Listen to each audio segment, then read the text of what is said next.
ಸಂಚಲನ ಮೂಡಿಸುತ್ತೆ.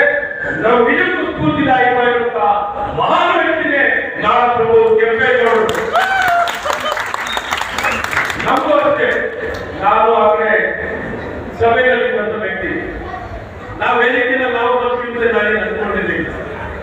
ಇವತ್ತು ನಾಡಪ್ರಭು ಕೆಂಪೇಗೌಡರ ಸೇವೆಯನ್ನು ಸಲ್ಲಿಸಲಿಕ್ಕೆ ಅವ್ರ ಕೀರ್ತಿ, ಅವರ ಸಾಧನೆ, ಅವರಿಗೆ ಗೌರವ ಸಲ್ಲಿಸುವಂತ ಅವಕಾಶಗಳು ಚುನಾಯಿತ ಪ್ರತಿನಿಧಿಗಳಾಗಿ ಸರ್ಕಾರದ ಒಂದು ಜವಾಬ್ದಾರಿಯನ್ನು ಹೊತ್ತು ಕೆಲಸ ಮಾಡುವಂತಹ ಭಾಗ್ಯ ನಮಗೆಲ್ಲ ಸಿಕ್ಕಿದೆ.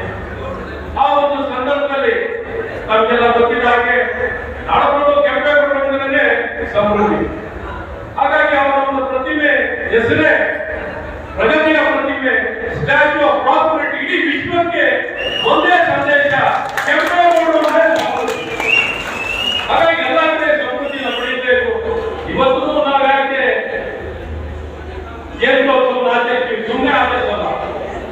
ಇವತ್ತೇ ಕೆಂಪೇಗೌಡರು ನೋಡ್ತಾ ಇರ್ತಾರಲ್ಲ, ಕೆಂಪೇಗೌಡರು ಮಾಡುವಂತ ಕೆಲಸಗಳು, ಅವ್ರು ಯಾವ ರೀತಿ ಕೆಲಸಗಳನ್ನ ಜನಪರವಾಗಿ ಮಾಡಿದ್ರು, ಆ ಜನಪರವಾಗಿ ಮಾಡುವಂತ ಕೆಲಸಗಳನ್ನು ಪ್ರತಿಯೊಬ್ಬ ನಾಡಪ್ರಭು ಕೆಂಪೇಗೌಡ ಅಭಿಮಾನಿಗಳು ತಮ್ಮ ಜೀವನದಲ್ಲಿ ಅವರು ಸಹ ಮಾಡಬೇಕು ಅನ್ನೋದಕ್ಕೋಸ್ಕರ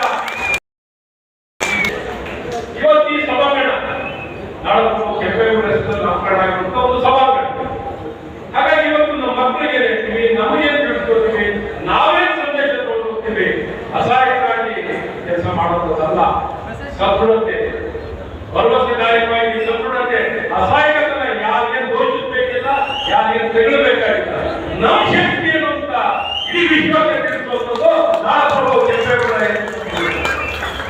ಹಾಗಾಗಿ ಅವರ ಹೆಸರಲ್ಲಿ ನಾಮಕರಣ ಆದಂತ ನಾಡಪ್ರಭು ಕೆಂಪೇಗೌಡರು ವಿಮಾನ ನಿಲ್ದಾಣ ಬಹಳ ಸ್ಪಷ್ಟವಾಗಿ ಬಹುಮತದಿಂದ ಅವರ ನಾಮಕರಣ ನಾವು ಮಾಡೋ ನಾ ಈ ಪಕ್ಷದಲ್ಲಿ ಮಾಡೋ, ಆ ಪಕ್ಷದಲ್ಲಿ ಮಾಡೋ, ಈ ಪಕ್ಷ ಒಟ್ಟು ಕೆಂಪೇಗೌಡರ ಹೆಸರು ಬಂತು.